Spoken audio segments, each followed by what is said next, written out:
ಇನ್ನು ವಿಶ್ವವಿಖ್ಯಾತ ಹಂಪಿಗೂ ಕೂಡ ಪ್ರವಾಸಿಗರ ದಂಡೆ ಹರಿದು ಬರ್ತಾ ಇದೆ ವೀಕೆಂಡ್ ಹಿನ್ನೆಲೆಯಲ್ಲಿ. ವಿಜಯನಗರ ಜಿಲ್ಲೆ ಹೊಸಪೇಟೆ ತಾಲೂಕಿನ ವಿಶ್ವಪ್ರಸಿದ್ಧ ಹಂಪಿ ಕಳೆದ 2 ದಿನಗಳಿಂದ ಪ್ರವಾಸಿಗರಿಂದ ತುಂಬಿ ತುಳುಕ್ತಾ ಇದೆ. ಕಲ್ಲಿನ ತೇರು, ವಿರೂಪಾಕ್ಷೇಶ್ವರ ದೇವಸ್ಥಾನದ ಬಳಿಯಂತೂ ಜನಜಂಗುಳಿ. ಹೆಚ್ಚಿನ ಜನದಟ್ಟಣೆಯಿಂದ ಹಲವೆಡೆ ಟ್ರಾಫಿಕ್ ಕಿರಿಕಿರಿಯಾಗಿದೆ.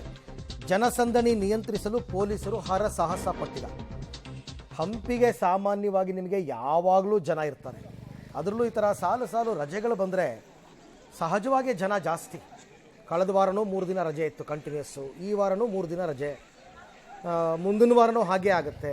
ಸೊ ಜನ ಜಾಸ್ತಿ ಬರ್ತಾರೆ, ಎಕ್ಸ್ಪೆಕ್ಟೆಡ್. ಅದಕ್ಕೆ ಬೇಕಾದ ವ್ಯವಸ್ಥೆಗಳನ್ನು ಸ್ಥಳೀಯ ಜಿಲ್ಲಾಡಳಿತಗಳು ಮಾಡ್ಕೋಬೇಕು. ನಂದಿ ಬೆಟ್ಟದಲ್ಲಾಗಿರಲಿ, ಹಂಪಿನಲ್ಲಾಗಿರಲಿ ಅಥವಾ ಎಲ್ಲೇ ಆಗಿರಲಿ, ಟ್ರಾಫಿಕ್ ಏನೂ ಮಾಡೋಕ್ಕಾಗಲ್ಲ. ಟ್ರಾಫಿಕ್ ಸಮಸ್ಯೆ ಆಗೇ ಆಗುತ್ತೆ. ನೀವು ಒಂದು ಕಡೆ ನಂದಿ ಬೆಟ್ಟ, ಮತ್ತೊಂದು ಕಡೆ ಹಂಪಿಯ ದೃಶ್ಯಗಳನ್ನು ನೋಡ್ತಾ ಇದ್ದೀರಾ. ಹಂಪಿಯ ಕಲ್ಲಿನ ತೇರು, ವಿರೂಪಾಕ್ಷೇಶ್ವರ ದೇವಸ್ಥಾನ, ದೊಡ್ಡ ಗಣಪತಿ, ಚಿಕ್ಕ ಗಣಪತಿ ಎಲ್ಲ ಸಹಜವಾಗೇ ಇದೆ.